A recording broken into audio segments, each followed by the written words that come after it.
Welcome everybody to another day of the WPC Dota 2 action. I'm joined by Andrew. He's going to get his taste of some good old Chinese Dota. Well, at least one of the two teams is Chinese. How you doing, man? I'm doing very well, getting used to our new sleep schedule here. So I spent the better part of my day trying to adjust my sleep schedule, but feeling chipper, pumped to get into some Titan versus HGT action. Yeah, HGT. I'm just sort of briefing you a bit before the game. Zenith MJ, the big name on this team, the legendary carry player. He's now playing support, though, so he's put away the carry shoes, no longer playing the Medusas, no longer playing the Phantom Lancers. He's on support. But Titan, they're kind of your top dogs coming in from Southeast Asia, so this is really a big test to how they compete against China, which is a much more established scene. Yeah, I got to cast Titan, was it in the MPGL, I think, when I did that long cast about a month ago, 3 weeks ago. So I've gotten my taste of Titan. They're kind of an interesting team. You were mentioning earlier, they've been having some consistency issues recently. Yes, I mean, they're meant to be the best team in Southeast Asia, but they're not playing like it. That to me just sums them up. This is a team that got third place at the International last year, minus Mushi plus Yamate, which in theory is a bit of a loss to them. Yamate, a fantastic player in his own right, but filling the shoes of Mushi is definitely a big ask. But like, you look at that and you think, okay, they're not going to be as strong as they were last year, but they should still easily be the best team in Southeast Asia, and they should still be able to compete with the Chinese teams. But so far, it just hasn't really happened. Yeah, so do we have like a grid here? Can we look at the standings so far, or is that not part of our overlay package here? We may not. Or is this the premiere for both these teams? I'm not exactly sure how. Titan's played a number of games. Okay. Let me see what happens if I put this up. We have a grid. Ah. It's quite small. let me make that bigger for us. We're squinting our eyes so we can actually see this one. So Titan is 3-1. I cast their first day. They had 1-2-0 victory and one. It's a best of 2 format, so you only play 2 games against every team. And they had a 1-1 draw. The 1-1 draw was against Orenda, who's a kind of amateur team. And I say amateur team, but here they are competing with the top dogs. Right. They came through an open qualifier, and now they're versing like DK, IG, Titan, which is a pretty cool thing to do. As for HGT, this is their first match. Oh, okay, very interesting. So, still early days in WPC. WPC, a huge event too. $250,000 US dollars in prize money over a long period of time. There's going to be a Western qualifier, Alliance, Fnatic, Cloud9, I think Empire, and one other team, and Sigma. We're going to play for the Western qualifier. Oh, wow. You miss out on that. That's when you're away. That's when you're at PAX. Oh, really? That whole there's what is it, like a mini bracket to see who goes through? Yes, there's like April 10 to 12, which is like the exact days you're away. Yeah. I was like, oh, well, that sucks for you. But there's 5 teams will play. I think it's just a round robin, and the top 2 teams will go to China. Oh, okay. So the top 2 teams will be in the top 8, and will be like guaranteed like a good chunk of prize money. Wow, that's exciting. That adds a nice little bit of flair into this all Chinese tournament or all Asian tournament, having some of the Westerners mixed in. That's pretty fun. It's always like they've always kind of brought in the Southeast Asian teams in the past, like especially Orange, and now Titan, obviously, since that pretty much is Orange. But Titan and Orange will be playing again this season, and bring in the Western teams. Yeah, awesome. Everyone loves the kind of East versus West storylines. Yes, yes. Well, I mean, you just get to see them on LAN so infrequently, and ping issues are such a real issue when playing online that it just adds for an interesting dynamic that we don't get a taste of too often. Everyone's hungry for it, but we rarely get that satisfaction. So we'll be getting ourselves into the game. It looks like the game is now loading up, guys, but we've got some pretty sick WPC production, which is always fun to watch. Yeah, it always blows my mind when we see these other organizations with just top-notch production. It's cool we have Roland, our intern, here, because he actually speaks Chinese, so we can understand a lot of what they're saying half the time. So I always sound really informed. I'll be like, oh, the Chinese commentators they were talking about this, and like they were calling like black they call little B, like Xiao B, which is basically it translates to little B because he's like the little burning. He loves to farm, and like getting all these little tidbits out of him. So that's good. Most of the time they're just talking about the players' appearances. Like they found it funny that Ahayo looks like he's the oldest of the team, but Ahayo's only like 19, and Extinct looks like he's the youngest, but he's actually like 26 or 27. Oh, I see. Extinct's an old man. He's LD's age. He's been around the Dota scene for a long time.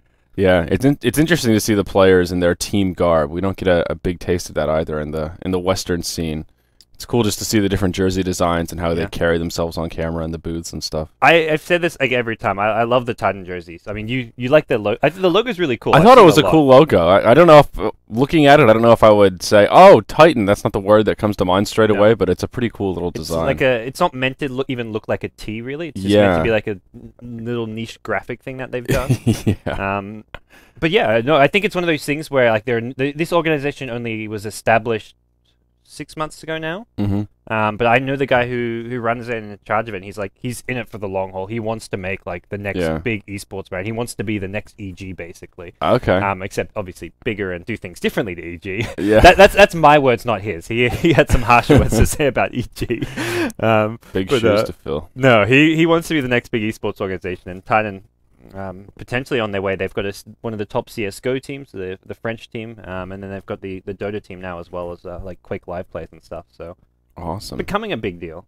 Yeah, for sure. Hyper Glory team. That's going to take me a little while to get used to. I have casted HGT at least once or twice because Hearts Get Together comes to mind straight away, and of course that is now incorrect. They are the Hyper Glory team. Yes.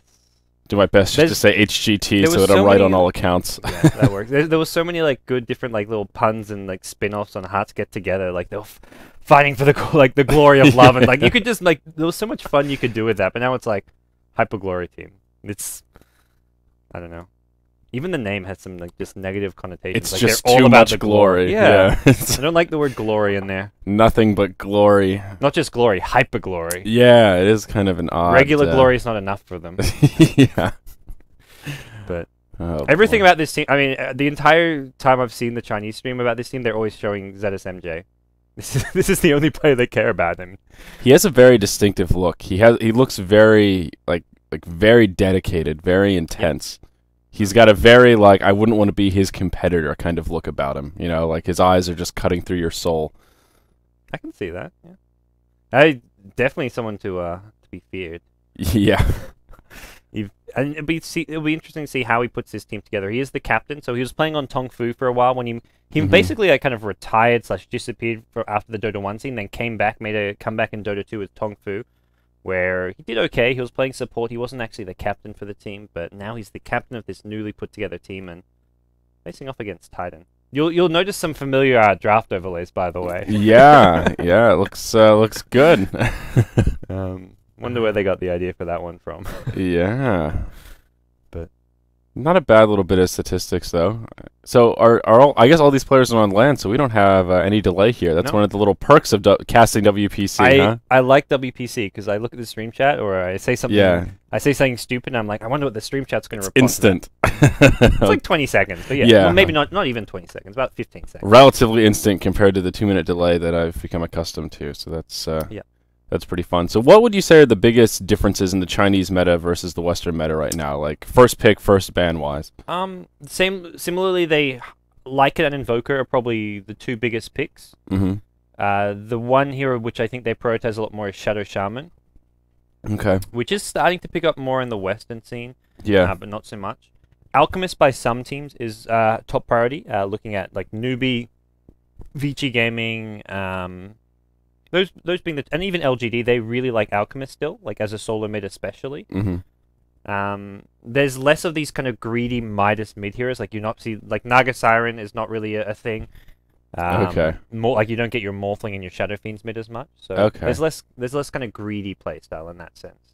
Interesting. But well, I don't know. Apart from that, some teams, like each team has a different playstyle as well. I don't think you can compare. Like even looking at the Western scene, you've got like your EG playstyle, then you've got your Empire playstyle, you've got your Na'Vi playstyle. Like everyone's picking and playing different stuff, even within each scene. True, very true. But Lycan's the one agreed upon thing. This hero, Lycan is the one hero that transcends all metas, all strategies. You can't ignore the Lycan.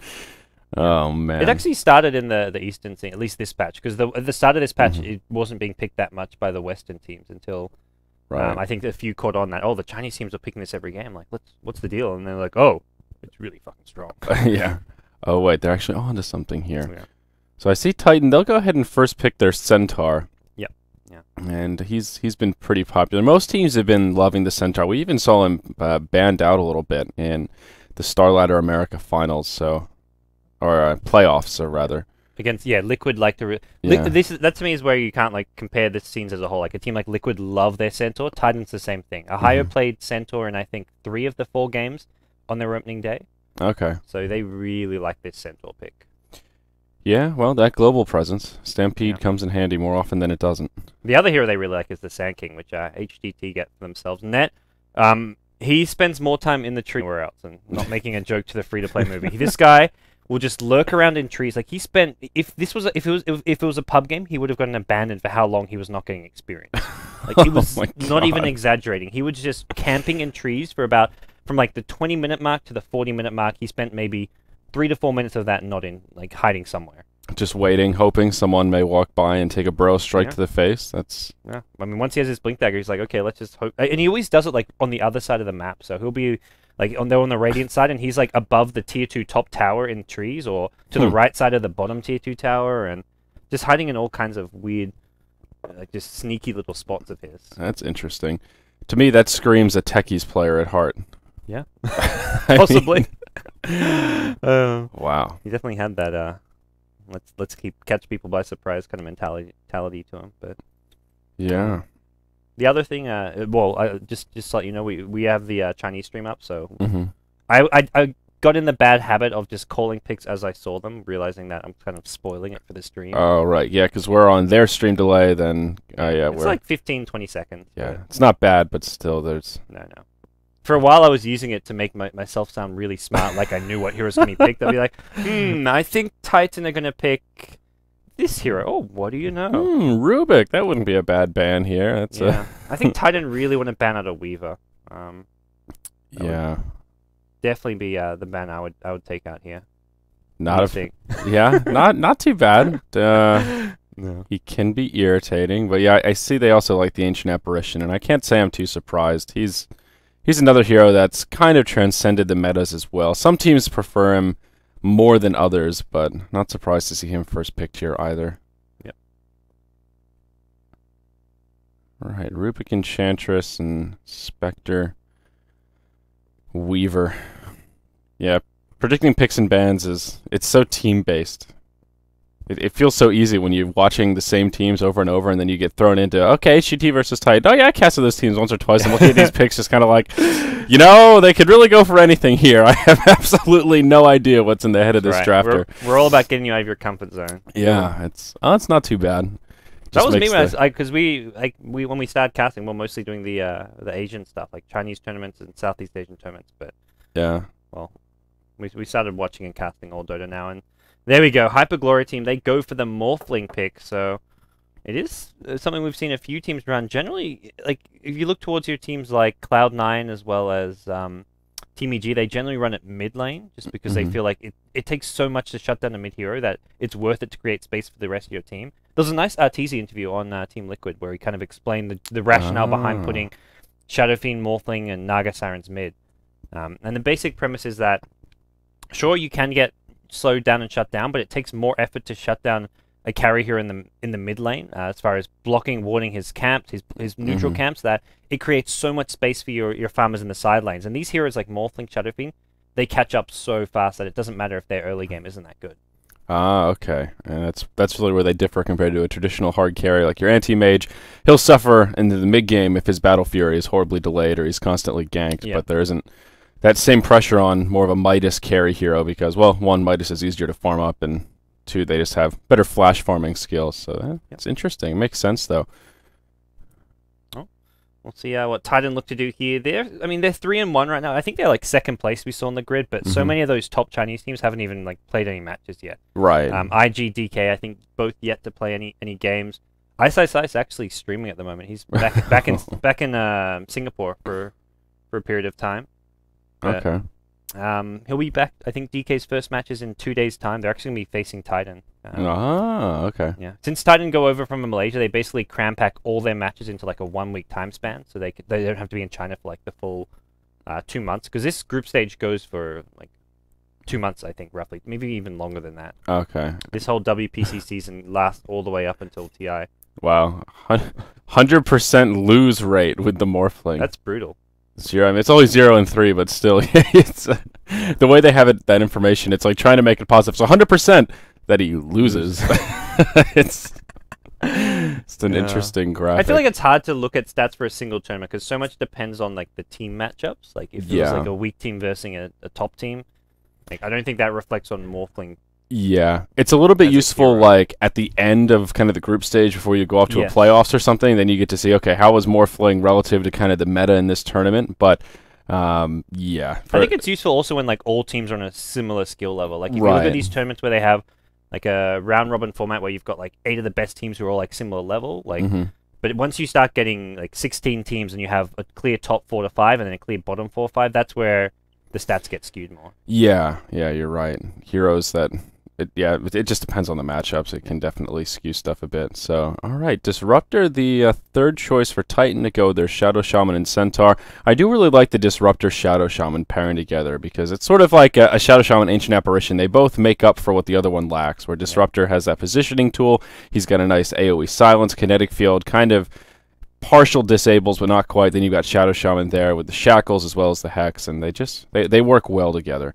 Shadow Shaman is good for pushing and defending, and Disruptor, he synergizes well with that kind of pushing strat, because if the other team tries to retreat at all, anytime they go on the back foot, you better believe Glimpse will be coming out and making your life a little more difficult. The ulti just generally, like, really nice against Sand King, Morphling as well, if you can catch him out in that being a big AoE silence, so... Yep. HGT pick up the Darkseer after the Disruptor pick, and Disruptor is one of the supports that does pretty good at shutting down a Darkseer offlane. Not to say that you shouldn't pick a Darkseer. I think it's still a good hero. EG would be like first picking this hero because of how well Universe plays it, but we'll see. XTT used to be the offlane player for Tongfu, so if he's still playing offlane, he'll be on the Darkseer, but I'm not entirely sure what Hyperglory team are looking for as far as their lanes and roles go. ZSMJ was listed as a support, so I think he's still on the support role. We'll figure it out as we get ourselves out of the draft. Yeah, Darkseer and Morphling on the same team is sort of interesting to see right now, because those are two heroes that, in my mind, have just kind of completely fallen off. Morphling had that little resurgence, but he still is... He seems to really shine in that mid-role, like you were talking about. Mostly, for me, just anecdotally, from watching EG and the teams that try and run him in that more position 1, kind of safe lane, tri-lane sort of carry. It just doesn't work as well. He needs that kind of solo role, but it appears that HGT may actually put him in a safe lane as they go with that. Oops! Oh God! Well, don't say it. they go with they could go with an interesting pick here. That might be going towards the mid lane. Yeah. Now we get our little demonic triangles coming out. These 3 heroes together have an 80. That's actually a decent sample size. Normally, my main issue with these stats is like sometimes it'll be like 50% or 100%. There's like only 1 or 2 games where all 3 heroes have been picked up in the same team. Like the sample size for some of these combos is just way too small. Yeah, that's it's an interesting grouping of heroes, but yeah, it will be the Alchemist's final pick for HGT. So, an interesting draft. Yeah, I like this. I think both teams have good drafts. Titan actually, whoa, this last pick, that came out. The Clinks I like. They've actually ranked Clinks a couple of times on their opening day. Yamate playing it as a safe lane farmer. And that's pretty standard. But this last pick of theirs, something we have not seen in the metagame since like MLG Columbus, where it was a top pick, and we saw Arteezy playing him all the time, and we saw all the teams playing this hero. But yeah, it's suddenly been brought back by Titan. They're feeling it. It's a carry here that deals well with the Morphling as well, and you guys will see it in just a second. I hope. I want to just say what it is. There we go. What's your thoughts on the OD? World Devourer. You know, I have seen him so little recently, and it seems part of the reason he fell off is because he was getting run over by really aggressive teams that wanted to gank early on, teams looking to knock down towers, and he just provides pretty much nothing when it comes to defending pushes before he has those core items. Even once he gets that first Force Staff or mech, whatever it is, he needs to go some kind of a survivability tool. And even though OD really gets insane after he gets 2, 3, 4 items under his belt, getting there is such a struggle. He doesn't have that great of farming tools, even though he has great lane presence. Yeah. So I'll be curious to see how this works against a Morphling Alchemist Darkseer. That's... I don't know, that's a team that'll want a lot of farm before they really come online, so maybe a good opportunity to grab the OD. Not quite as susceptible to those early ganks, but you know, he'll have to be careful. These rotations from Sand King could definitely be a little bit rough for the OD. Yeah, I like the OD against like Morphling, just having the having the orb and just generally being able to take his intelligence. Morphling very, very mana dependent. And in looking towards the mid lane, like Alchemist against OD, not a fun matchup as well for your Alchemist. So we'll see how things work out here. We'll introduce our two teams. Starting over on the Dire side, it is going to be Team Hyperglory Team HGT. We've got ZSMJ, his new squad. He's going to be playing the Sank, and we've got Pretty Whore on the Ancient Apparition. We've got XTT. He's going to be actually playing the carry role now. Former offlane player for Tongfu. He's playing the Morphling. 1-2-1, going to be playing the Alchemist in the mid lane. Then finally, it's Kaka playing the Darkseer offlane. And on the Radiant side, we've got Team Titan. It will be NWP, a.k.a. Yamate, on the Clinks. It'll be X playing on the Disruptor. And down bottom, we'll have Net playing on the Shadow Shaman. In the mid lane, it will be KYXY on the Outworld Devourer. And here in the off lane, it will be Ohio on the Centaur Warrunner. Yeah, one of Ohio's strongest heroes as of late. And he plays this like he's a very kind of farm, like, he doesn't need the farm on his Centaur. He will get like a Blink Dagger, and then he just leaves his supports. Like, heroes like Shadow Shaman can benefit more from farm than the Centaur. So he'll actually like just roam around the map and never see like another creep kill after his Blink Dagger. But interesting. To start things off, ZSMJ gets a nice D-ward. He actually D-warded the Titan Observer ward at the mid lane. So that's some vision denied from Titan. That's actually their rune vision as well. So they've only got the one observer at bottom lane now. Yeah, just slightly out of rune vision like you mentioned. So that is a pretty big win out of the gate. Kaka should be able to hold his own on that Darkseer in the off lane. And already it looks like Centaur pulling a rotation. Struggling a bit in the off lane. We'll just rotate mid. And 1-2-1 doesn't seem to be privy to it. And we finally see a ping coming out. He'll recognize just in the nick of time. Oh, KYXY trying to set it up, but only level 1 Astral Imprisonment. Won't be able to get there in time. I think just realizing he can't do anything top, he says, well, there's a chance I can help mid, maybe get a kill, and even if I don't get a kill, it pressures the Alchemist. But Alchemist has actually rushed a bottle here, so he's already got that out for himself, and this will help just sustain himself in the mid lane. Meanwhile, Darkseer actually de-warded the other Titan Observer ward, so both of Titan's obs have been de-warded. This is something like even very rarely seen where both your starting obs gets de-warded in a pro game.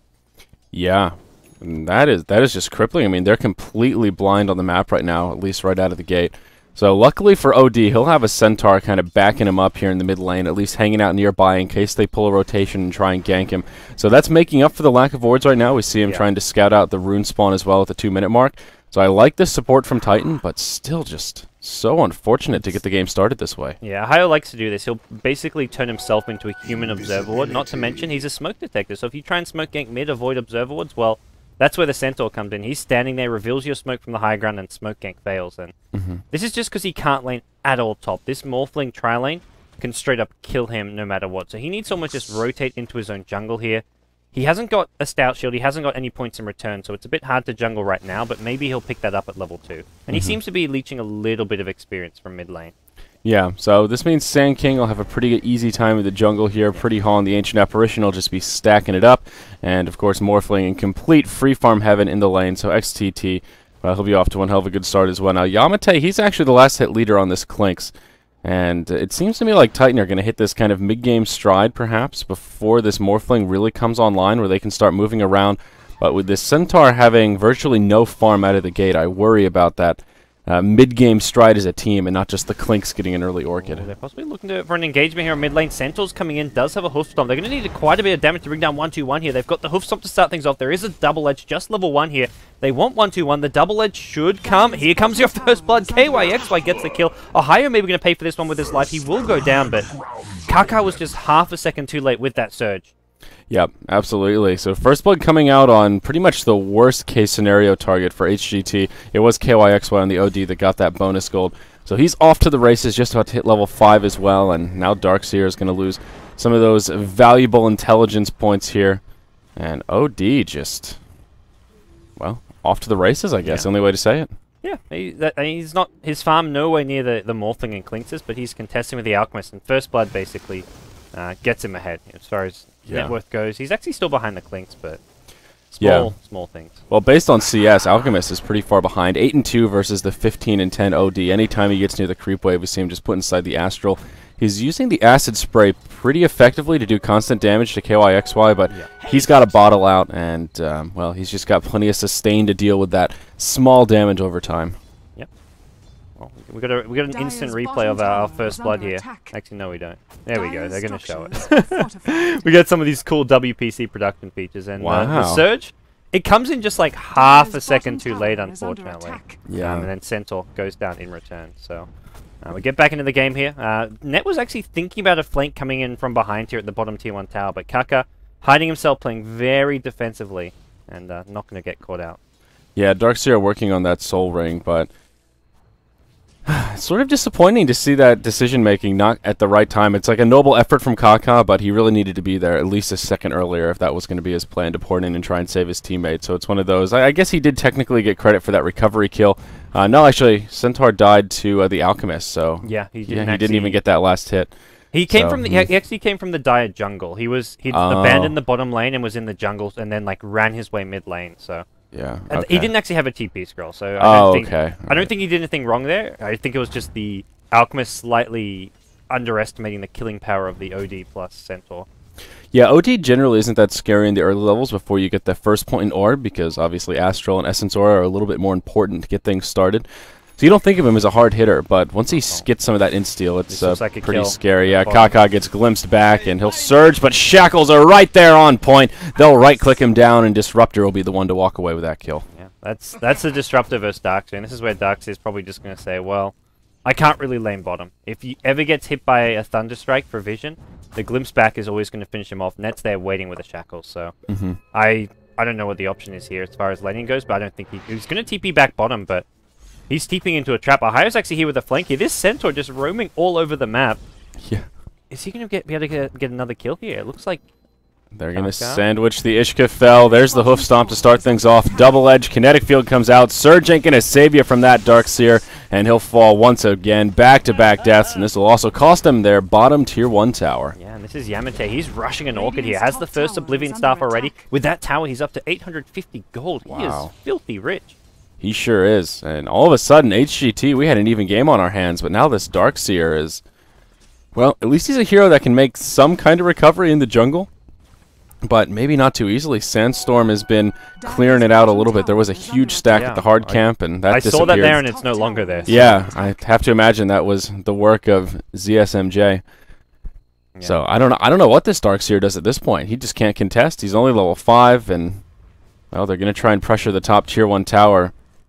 Maybe they can get it. I'm not sure if Titan want to try and contest this or if they just want to let it fall to the Morphling. And actually a 4-man rotation from HGT up top. I think if Titan get it, they're trading for farm in other lanes, and they may even like pressure this tier 1 mid. They can't get the tier 1 mid. They haven't really got the damage with just these 2 heroes. But losing a tier 1 tower to a 4-hero push is not really a big deal for Titan right now. And they're pressuring mid lane pretty hard. They'll throw out a double edge on the creep wave as well as a hoof stomp. And this will just allow them to at least get this tower down to maybe half HP or so. And they're actually TPing in the Disruptor as well, so they really want to try and get some good damage on this tower. And minus up on KYXY. Yeah, interesting. Yikes. A greedy build from the OD, but I think warranted here. They can get away with it. And Morphling, one of these heroes, and one of the reasons he's a carry I don't like in this role is he just takes so much to come online. He basically needs a Linken's or a BKB, some sort of a defensive item, kind of like a Weaver, and then he starts working towards those hard-hitting items. Usually Linken's E-Blade is that more standard Morphling play, at least in the West. Is that what they do over here on the East as well? The Linken's first is still kind of the go-to. Yep, so I think it's a smart idea to get a Midas on the Outworld Devourer. One way to beat greed is, well, just to go all out greedy yourself. Alright, well, Hasterin going to spawn at the bottom 8-minute mark, and Extinct picks this one up. He's once again rotating in bottom lane. Kaka could be in all sorts of trouble. There's a glimpse for this one. They'll pull him back. Kinetic Field not going to actually come out. They're happy just to get this kill without it, and they don't even need it. Oh, boy. Throws down a wall for good measure, but that wasn't doing anything. Yeah, this Disruptor just making his life hell, and his being the Darkseer here in this offlane. Nothing he can do about it. He surges away, he gets glimpsed back, and then they just have to wait him out. Once that surge is offline, then he ends up being an easy kill.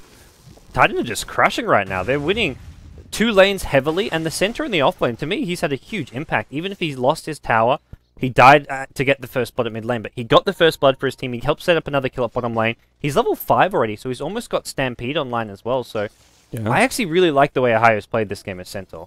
Yeah, he'll stack up this hard camp here, or actually he'll miss the stack. That was unfortunate. Yeah, it looked pretty close, but he'll be close to level 6, and he's actually not that far off the blink, considering we're 9 minutes in. He's got about 900 gold in savings. Yeah. Not too shabby. He'll have a blink in a much more timely manner than I would have predicted based on how his lane started things off. He'll just hide in the trees here in the mid, perhaps looking for an opportunity to gank this Alchemist.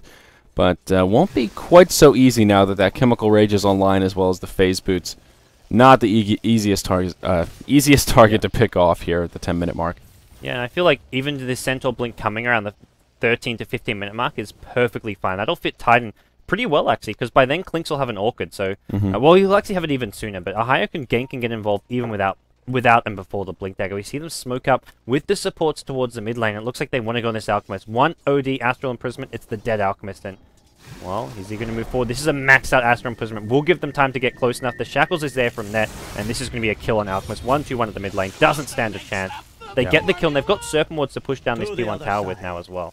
Yeah, good rotation, a nice easy kill, and as you mentioned, the Astral Imprisonment just makes for such an easy setup. Hex straight away after he comes out from that banished state. They'll throw down a Sentry Ward just in case there was a ward on the high ground, and, well, there is a ward on the high ground except on the other side of the river, so a little bit of a missed ward there, but at least they know they're safe right in the middle of the lane, and I think they will try and make this into a push. The tower is pretty low. Yep, there are the Mass Serpent Wards. And that will be the third tower kill of the game, second one going the way of Titan. HGT opt to burn the glyph here. Perhaps they go in for a deny. But yeah, that's not happening against Serpent Wards. Yeah, that was an unnecessary glyph use here. Yamate's on the hunt, though. He wants Kaka. Kaka's used the Surge here, but Yamate, with an Orchid and some Searing Arrows, is going to go in looking for this kill. I don't know if he can quite get it. Yeah, 1 or 2 more Searing Arrows. This is going to be close, not quite enough. Needed one more right click. Yeah, just managed to survive that. A little bit unfortunate. Yamate, it almost seemed like he wasn't sure if he wanted to commit to it. He could have positioned himself a little further forward, but would have been right on the edge of the tower. So understood that he wanted to play it safe and not overcommit for just a kill, another kill on this already underfarmed Darkseer, but a close call. We'll see the Sand King continue to farm up these stacks here. Yeah. This is hard to, well, I keep wanting to say hard to get to. HGT's plan for turning things around. It's going to come from ZSMJ with a Blink Dagger on Sand King. They basically sacrificed the Darkseer's farm. Even the Alchemist at mid has had no help from this Sand King, all to get this 11-minute Blink Dagger up. He's got Blink, but he doesn't even have Epicenter. Not to mention, his Burrow Strike's only level 2 since he got the 3rd point of Sandstorm. Wow, that's one of those things where the Blink Dagger is great, but if you don't even have the ultimate, it's almost like you farmed too well. You know, you should have maybe ganked a lane, find some way to grab more experience, because Epicenter Blink this early on is devastating. Blink with only level 2 Burrow Strike, a little bit less scary, though as I say that, they'll gank on Yamate, and will they be able to finish off this Clinks easily? They'll have enough damage. 1-2-1, walks away with that kill under his belt. That was, yeah, good thing they had the dust there, because Yamate scouted out their smoke. I thought he backed off as soon as he scouted out, and he almost managed to avoid getting dusted there, but the dust must have, like, just clipped him on the edge, and they'll get a kill there. Try transition to a T1 tower here. That's a much-needed kill. If that gank fails, at this point I'd say HGT are almost screwed. Yeah, this is a 5-man rotation to pressure this Tier 1 tower, but roster wards come down at the Tier 2 mid, and there's no glyph available. A fresh creep wave comes in, and they'll be able to do at least half damage at this Tier 2. And I'm not even sure HGT will finish off this Tier 1 tower. No, they'll be forced to port back. Great use of the roster wards, and even though XTT will get a little bit of extra farm here as he picks off these wards, this tower taking some heavy damage here, gods. Yeah, he's actually missing a lot of these ward slots here. That's big gold, and he's going to back off, so yeah. Some farm not actually obtained there from XTT, which I feel like he should have been able to get. Titan are poised to strike here. Ohio just a couple hundred short of his Blink Dagger, unfortunately. It looks like XTT knows something's up because he's playing very defensively here. Yamate shows himself. And with the Orchid, they can definitely look to Seppa kill this Morphling if he's not careful. Yeah, at the very least, put some heavy pressure on this tower. Clinks goes in, and he'll finish it off. That'll be the 2nd tower kill for NWP himself. That's the Blink Dagger now on the Centaur. And Yamate, well, he's got 1,300 in savings after the Orchid. So Titan are in great shape, and this mid-game stride is completely online now. We've even yet to see it really kick in. Once that Blink Dagger gets into the inventory of the Centaur, I imagine Titan will continue pressuring these towers and looking to take some fights. Even OD is just about to hit level 11. That means a level 2 Sanity's Eclipse. And of course, that first point, an Arcane Orb, and, well, also an Ultimate Orb sitting in the inventory. So he's starting to get a little bit more scary as well. Yeah, he's farmed, and Titan just are cruising right now. Like, everything kind of going their way. Even like when they lose Yamate at bottom lane, it's like a small little loss to them, but as far as the actual general game strategy goes, Titan are getting objectives, pushing down towers, farming towards great mid to late game items, and the same cannot be said for HGT. Sure, they've got a blink on Sand King, but the Morphling is actually picked up a Ghost Scepter, then went back for the Perseverance. So I guess changing his mind about whether he's going Ethereal Blade, whether he's going Linken's first, and it seems to be he will go for the Linken's first now that he's finished the Perseverance. Yeah, now the top tier 1 tower falls, so that means Titan will pull ahead 4-2 in total tower count. They did end up losing their bottom tier 1 tower. Kind of in the fray there, but still in pretty good shape. I'm curious what OD is going to go for. Usually you see a mech or a Force Staff as his first item, just so he has some sort of a survivability tool, as he is rather weak in the early stages. But HGT really didn't put too much pressure his way. He got away with the brown boots into Midas, and now just straight into an ultimate orb. Usually you get punished a little bit harder and can't get away with that. I think it's going to be a Hex Rush. Like, yeah. You don't want to rush a Linken's. That's not an OD build I've ever heard of. So yeah. I like the Force Staff so much because it actually gives you not just the defensive Force Staff, but also more killing potential because you can chase people as they run away from you and get more Arcane Orbs in. So I would have liked to see him get the Force Staff before the Hex, but hey, Hex straight up is definitely not going to hurt him. Yeah, and the other great thing about the Force Staff, maybe even versus the mech, is that it is an int-based item, so that little regen can help you out in lane a little bit, and just the raw int, of course, is great on OD. Speaking of mech, it looks like HGT's 1-2-1 playing on the Alchemist will be going for a fast mech. He's got the headdress and buckler in the inventory, and about halfway to the recipe, but Titan with this 3-man smoke through the mid lane.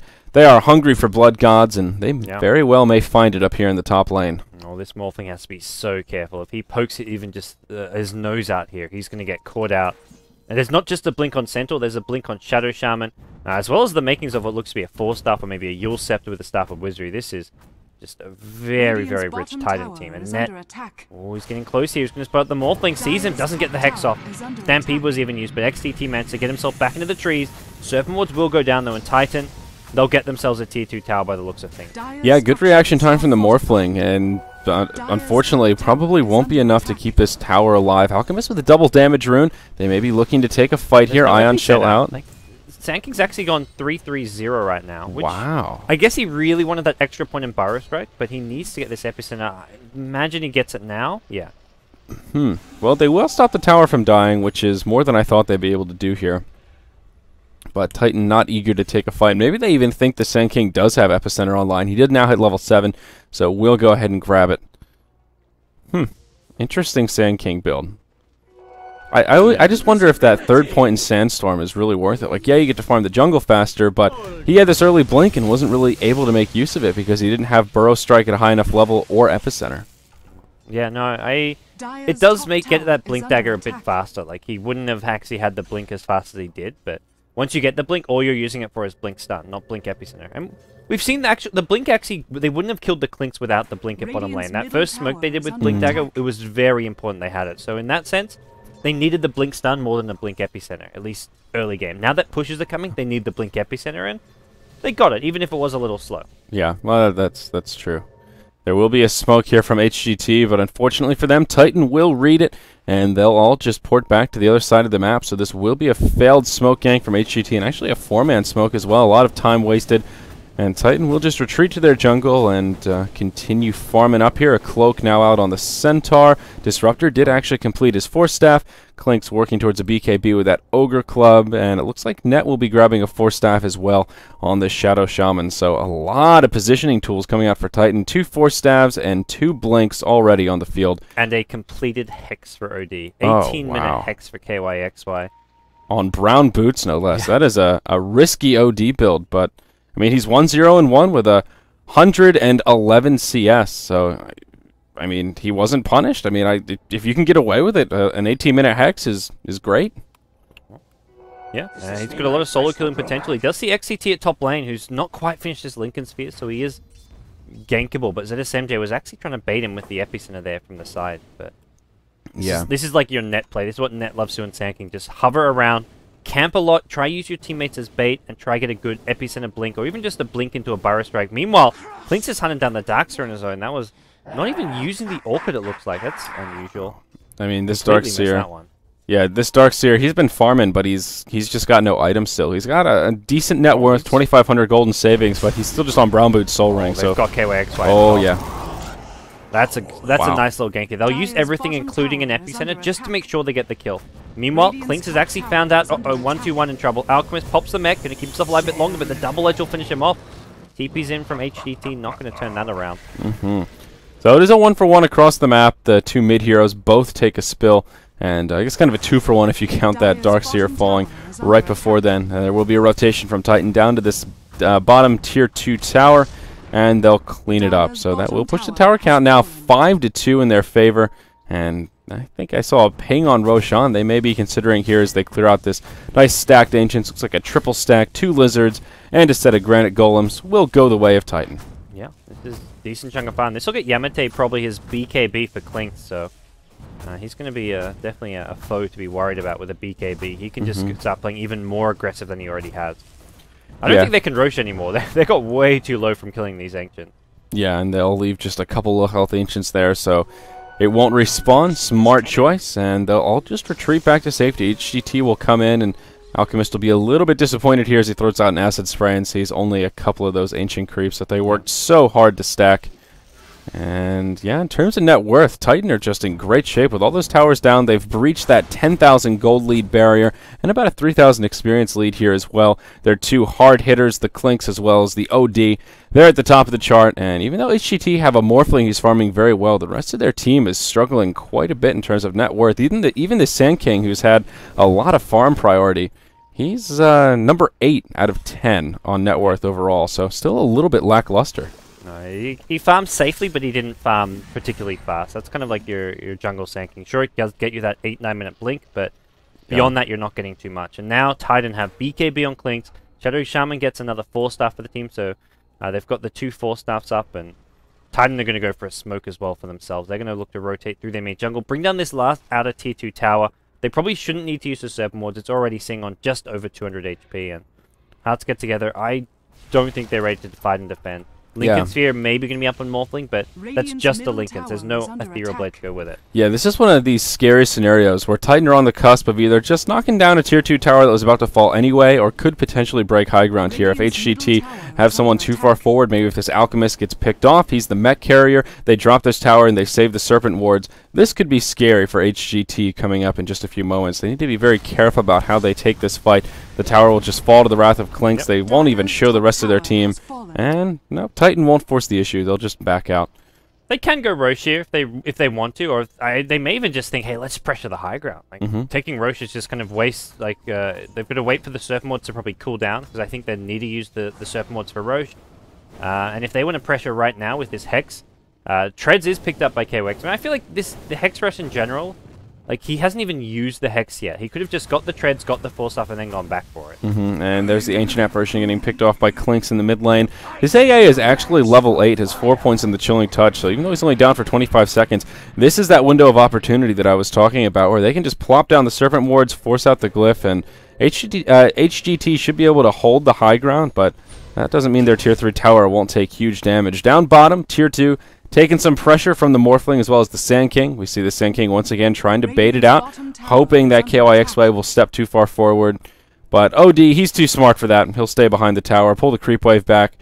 And, well, a case where the best defense is a good offense here for HGT, as it does pull back the forces of Titan. Yeah, this is all I feel like they can really keep doing for now. Do you feel HGT have much of a shot to get back in this game, or is this just like just a bit futile for them?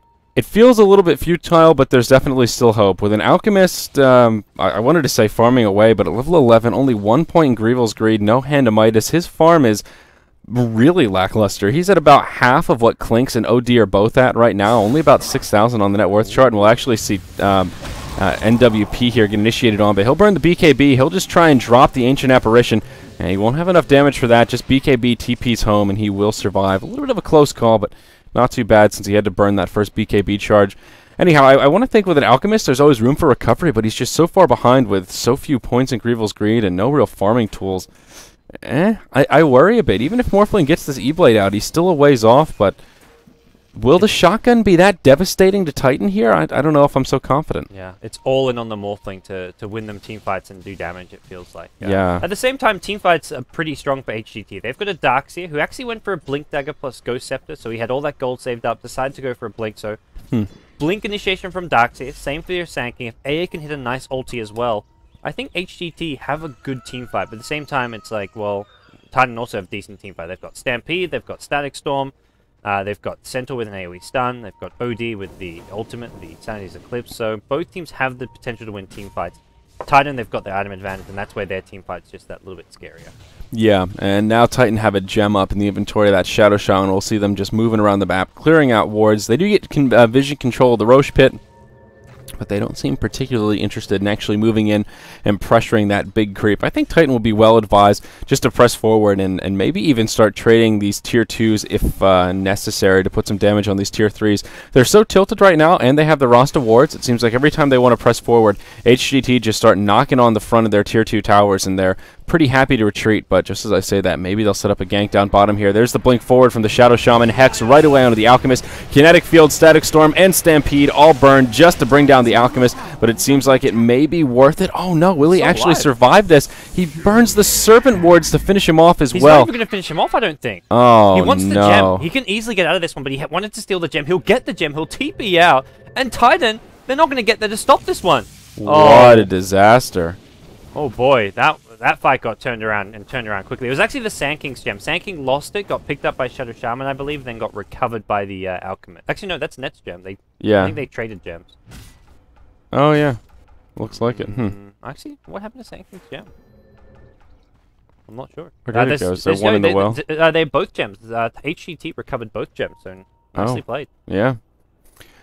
So, just a complete disaster for Titan. Before that, I was going to say, while they're tilted, this is that time when you need to use the Rasta wards just to pressure the base. Even if it feeds a little bit of gold to HGT, there's a finite amount of damage these tier 3 towers can take. And if you can force out the glyph, of course, the Rasta wards have a much shorter cooldown. So, it's just a rinse and repeat. Press forward, force out the glyph. Okay.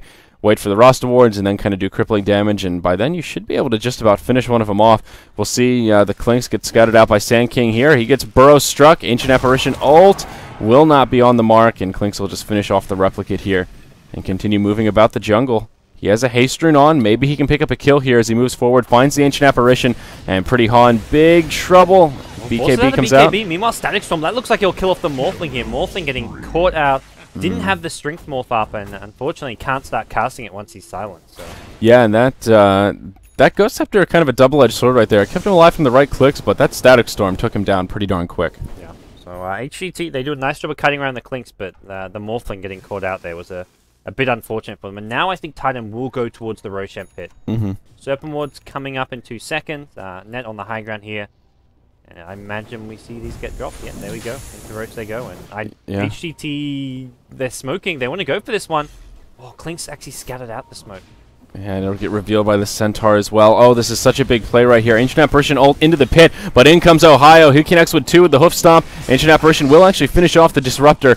And now this fight will break out. ZSMJ, he'll be the first to fall after the Disruptor already goes down. Vacuum in, but there's the Shackle coming out on Alchemist. And 1-2-1 could be in big trouble here. He'll get turned into a piggy. A couple of orbs coming from the OD, and they will clean this up. There's a blink forward from Ned. That finishes off the Ancient Apparition. Now the Morphling has respawned, but Titan already taking this team fight by storm. Well played by Net there. He got the blink disable off on the Sand King to prevent the Epicenter from casting.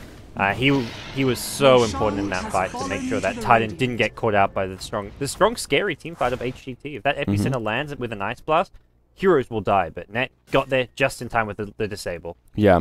Now, what's really scary is KYXY on that OD. He has himself a BKB, another 1,800 golden savings. He didn't even burn it in that fight. He just came up, threw a couple of right clicks, and Titan were basically able to take that by brute force. Great positioning from Ohio in the trees to not only break the smoke, but just find that keen initiation. He's now pretty darn close to a pipe as well here, Gods. Hooded Defiance and Headdress in the inventory already. Oh, wait, never mind. He had it. So, and another Staff of Wizardry. Probably another 4-staff coming out, but pipe is up, and that'll make things even more difficult for HGT in terms of defending their high ground. Yeah, I think for HGT, they really... This Ethereal Blade is coming, but I don't think it's going to be enough, but it's at least going to give them a lot more damage output and killing potential in these next couple of engagements. And just 300 gold away, XTT. He's at top lane prowling around, and he's got a lot of backup here, but so did Titan. Only one hero missing at bottom lane. That's the Clinks. Clinks is actually hunting down the Alchemist. Alchemist, got to pop that mech. Maybe go for a TP out. Pops a chemical raid. Meanwhile, up top, OD with a huge ultimate, just crushing them inside of that Static Storm kinetic field, and they'll just get cleaned up here in the top. That will be a 4-0. Holy Toledo. That's the combo of... Yeah, I was watching the wrong lane OD for sure and Disruptor. Yeah. Clinks was going for that kill. Alchemist does TP out, but oh boy, that OD.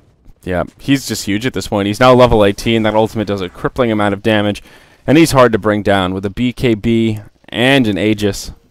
Oh boy, just a total disaster.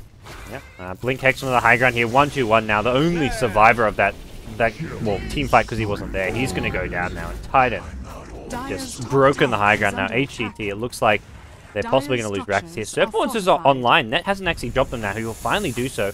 HGT have their Darkseer, Sand King, AA back alive. That's 3 big teamfight heroes. They'll try and find maybe a Blink Vacuum wall here. Vacuum is on, well, it's back up. Doesn't have the, he has just the level 1 wall of Replica though, and it looks like Raxus will take a fall. Sand King, Epis, and he's got the Iron Shell. Burrow Strike through, catches out 2 here. Here comes the Ice Blast, KYXY. Taking a lot of damage, but he's got the Aegis here, and that's going to blink him with a disable. Will bring down pretty hard on the Ancient Apparition. Darkseer may be next. He's shackled up. Nothing to cancel this. Net is just locking Kaka in place. Kaka does finally get off the wall, but there's no vacuum to go with it. HGT have lost 4. They've lost Raxus, and they've lost game 1 in this best-of-2 series.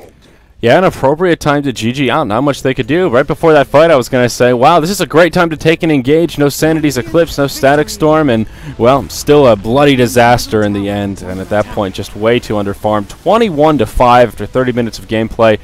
Titan just really take the game by brute force. Pretty impressive play. Yeah, Titan looked good. I mean, from start to finish. They had 1 or 2 small moments where it looked like HGT maybe could turn things around, like the Blink Dagger on the Sand King set a kill here or there, but in general, like, just looking at, like, HGT had 5 kills the entire game.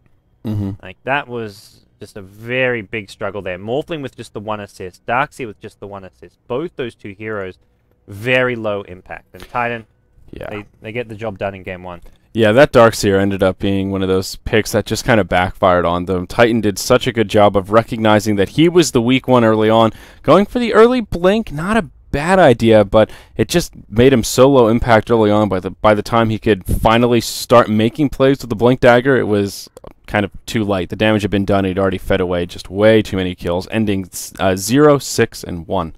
Yikes. Ouch. Yeah, yikes indeed. And when you farm your Sand King that much and he ends the game 0-4-2, sure, like as soon as he got his blink, they kill off the Clinks. But after that, he was involved in 1 more kill the rest of the game. So, yeah, rather unfortunate. And part of the problem with Morphling, he never even got to finish his E-Blade there. He had about 3,000 gold in savings, but just a Ghost Scepter and a Lincoln's. And even though you're well on your way to being scary, that's still that window of time where Morphling is yet to really come online. And obviously, Titan had several heroes that were fully online with the Clinks that actually had a Scythe of Ice at the end of that game. Is that right or no? That was no. There's 2. There was one in the inventory of the Clinks as well. That's how farmed that Clinks was. Orchid BKB and was able to grab a Hex Stick before that game even ended.